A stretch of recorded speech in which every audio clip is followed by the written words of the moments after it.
Hello, everyone, and welcome back to the Learning Room.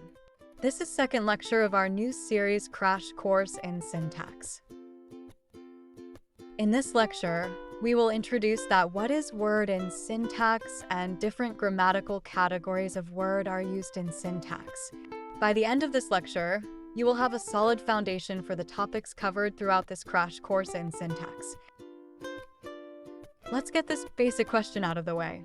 What is word? A word is considered a free linguistic unit because it can occur independently in speech or writing, and it can stand alone and carry meaning or perform a grammatical function. Unlike morphology, which examines the internal composition of words, e.g., prefixes, suffixes, and roots, syntax treats words as complete units and focuses on how they combine to form grammatically well-structured phrases, clauses, and sentences.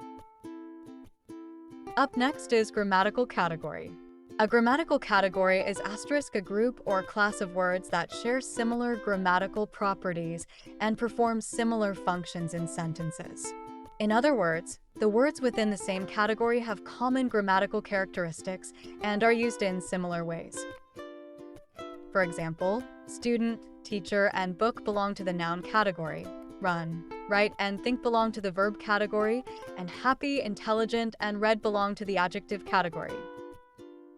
In syntax, these grammatical categories are known as distributional categories because words are classified according to their distribution, that is, where and how they are used in sentences. Traditional grammar often classifies words by meaning, but syntax takes a different approach. It classifies words by distribution, that is, by where they can occur in a sentence.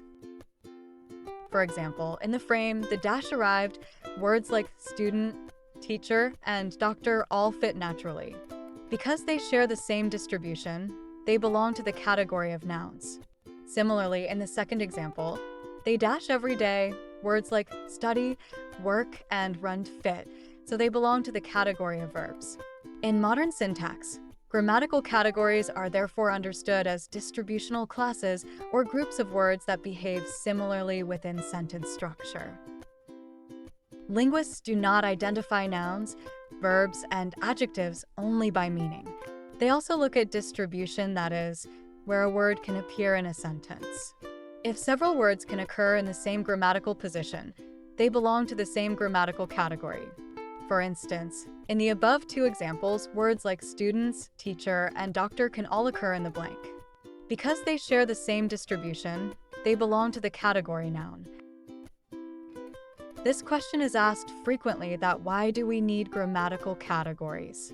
An answer is that grammatical categories are essential because they help us identify the role of each word in a sentence. Without grammatical categories, sentences cannot be analyzed. Phrases cannot be built, and the rules of syntax cannot be explained. Instead of memorizing 6 separate words, syntax sees them as categories. For example, in the sentence, the intelligent student solved the difficult problem, each word belongs to a specific grammatical category: det plus adj plus n plus v plus det plus adj plus n. Identifying these categories makes it possible to describe and explain the sentence pattern. Grammatical categories are commonly divided into 2 major groups, based on the role they play in a sentence. The first group is lexical categories, which carry the main meaning of a sentence and are therefore also known as content words. These include nouns, n, verbs, v, adjectives, adj, and adverbs, adv. The second group is functional categories, which provide the grammatical structure of a sentence rather than its lexical meaning, and are therefore also known as functional words. These include determiners, det, pronouns, pro, auxiliaries, aux, complementizers, comp, and conjunctions, conj, and prepositions, p. Together, lexical and functional categories enable words to combine into well-formed phrases and sentences according to the rules of syntax. Grammatical categories can also be classified as open class and closed class categories. Lexical categories are known as open class words because new words can easily be added to these categories as the language develops. In some cases, lexical words can also change their grammatical category according to the sentence structure. For example, in this sentence, I use Google to search the answer. Google is used as a noun, whereas in I Google the question, Google is used as a verb. +1. In contrast, functional categories are known as closed-class words because they rarely accept new members and usually do not change their grammatical categories. It is therefore extremely unusual for English to create a completely new determiner or pronoun, which is why these categories are considered closed. This table shows the distinction between the two. The distinction between open class and closed class categories is based on whether new words can enter the category. Open class categories readily accept new words, carry rich lexical meaning, and are therefore known as content words. They include nouns, verbs, adjectives, and adverbs. Because of their flexibility, some open class words may also change their grammatical category in different sentence contexts. In contrast, closed-class categories accept very few new words and mainly serve grammatical functions rather than lexical meaning.